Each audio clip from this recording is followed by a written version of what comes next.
おまけ動画7感激の感想シリーズ確保。今回は宇田川和樹くんからお誘いをいただきまして、ラビット番長第63回公演確保を配信で拝見いたしました。イエーイ。こちら63回公演の3が漢数字になっておりますが、公式の表記となっております。宇田川和樹くんは私の養成所の同期で、2年次に上がった時に同じクラスになって、で、私が一方的に宇田川くんの芝居がすごい好きだなと思っていたんです。はい、ハードル上げましたね。で、その先生のクラスは毎週自分で課題を持参してみんなの前で発表する時間っていうのがあって、毎週？おおよそ毎週だった。で、途中で思い切って宇田川くんに一緒にやらんかっていう風に声をかけたんです、私の方から。なんかお笑いみたいですね。確かにね。で、当然ね、宇田川くんの方が全然芝居が上手いわけよ。だからさ、向こうとしては私と一緒に組んでやるメリットってね、そんなにないだろうから、断られてもしょうがないかなっていうぐらいの気持ちで声をかけたんですよ。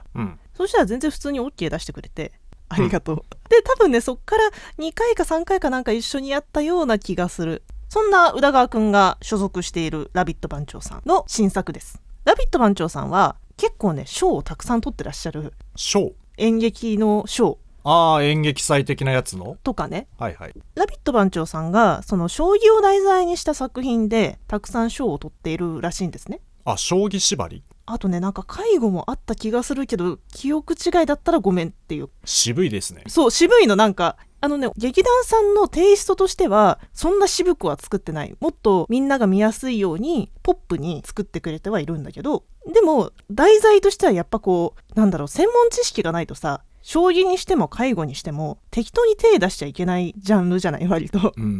いけないっていうか出せないジャンルじゃない。けどそこでそういうことをちゃんと知ってるからこそ作れる作品みたいなのを作ってらっしゃってて、で今回は、そんな中でも将棋を題材にということではあるんですが、将棋の対局を扱っているわけではなくって、将棋のね、駒を作る人のお話なんですよ。なんかね、私小さい頃将棋にハマってた時期あるんですよ。全然あれなんですよ、にわかなんですけど、二人っ子っていうドラマあったの知ってます？なんか聞いたことあるなぐらいですね。多分ドラマは見てなくって、ノベライズを読んで将棋にハマった人なんです。将棋のお話なんですか？そう、子役時代のマナカナがそう、ちょっ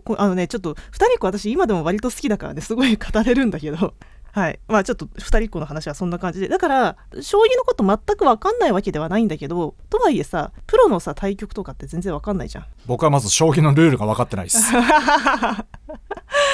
別にそんな難しいところには全く触れていなくって、さっきも言ったように将棋の駒を作る人のお話が主軸になってます。伝説の棋士雅号が白鵬さんっていう人の波乱万丈の半生を描く物語となっております。この人が一応主軸ではあるんだけど、この人が出会った師匠である棋士さん、これ棋士さんで合ってる読み方？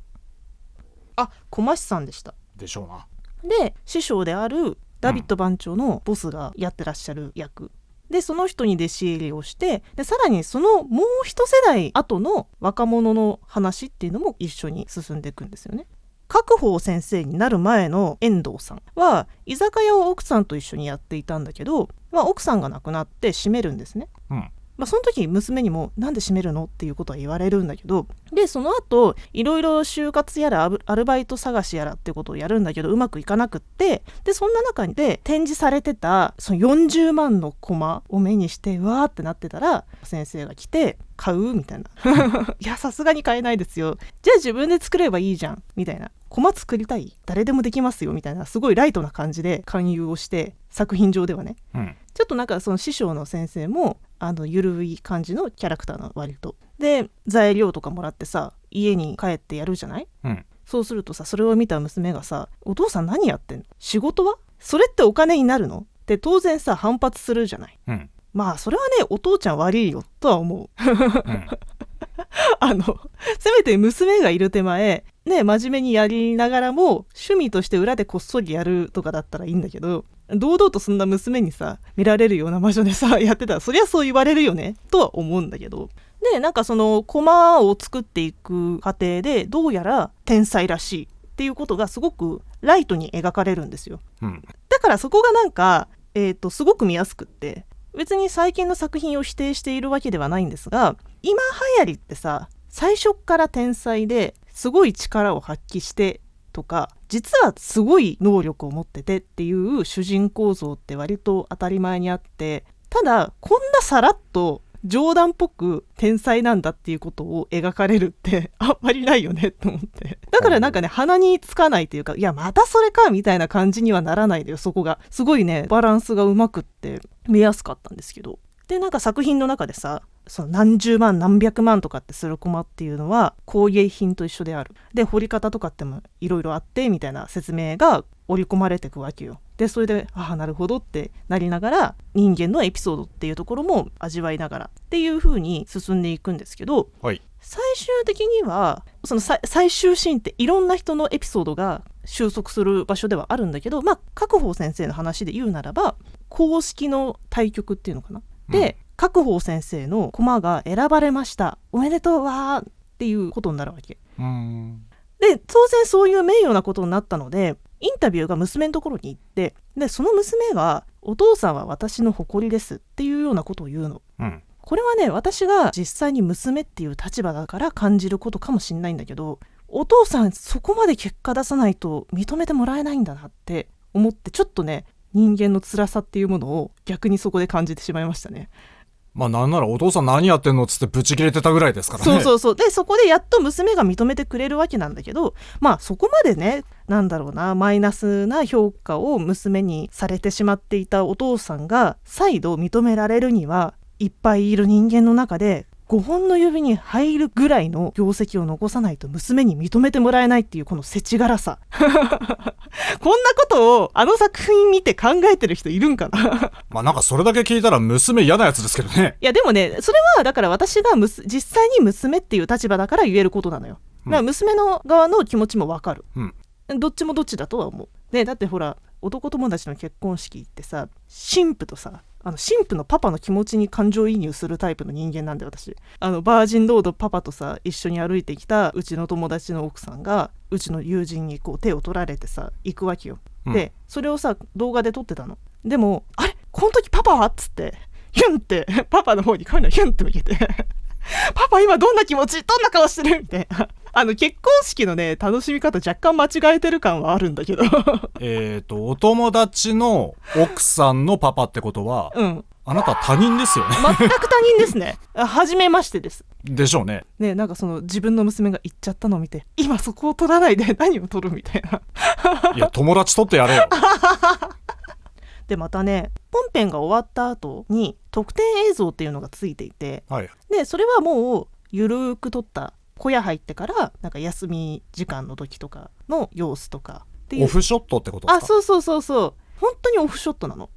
多分ラビット番長さんって上と下の幅が広い劇団さんなんじゃないかなって思ってるんだけど、年齢層がってことですか？そうなんかベテランと若手が共存してる劇団さんだと思ってるんだけど、なんかねその割には緩い空気だったいい意味でね、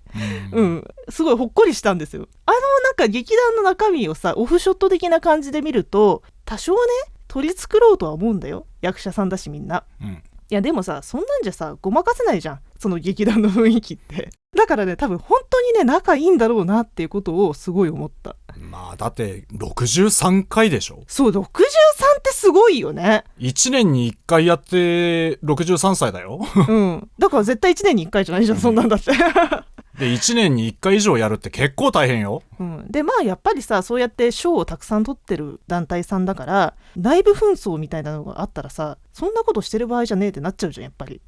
なんかそんな賞を取るために作品のことを考えてとかって言ってる場合じゃなくなるじゃん内部紛争あると。そりゃそうだ、だから多分そういう空気作りもうまいからこその、もちろん芝居の力もみんなすごく上手だったの。個性をうまく調整しててその作品の中でみんなが同じようなクオリティ同じような方向性を見てるように見せるっていうことがすごくちゃんとされていたから、デコボコ感ガタつきとかが全然ない、まあだからこその作品のクオリティなんだろうなっていうのは思った。そこの基盤さ、やっぱ作るのめちゃくちゃ大変じゃない、簡単にできることではないと私はやっぱり主催をやっていて思うので、だからそこがねやっぱりねめちゃくちゃすごいなって思った。こちらの配信ですが、販売終了日時が3月11日15時となっております。もうすぐだ。ちなみにアーカイブ視聴に関しては同日3月11日月曜日18時まで、つまり11日15時までに買ったら3時間で見ないといけない。そういうことですね。本編は約2時間。急げ急げ。ぜひね、こんなにしっかり将棋の世界を描いてるってなかなか見れないと思うので、もう配信でしか見ることはできませんけれども、よかったらね URL を概要欄に貼っておきますので、興味を持った方はそちらの方から買ってください。将棋の駒って全部同じだと思ってましたそれでは今回のおまけ動画は以上です。ありがとうございました。バイバイ。ご視聴ありがとうございました。チャンネル登録、高評価よろしくお願いいたします。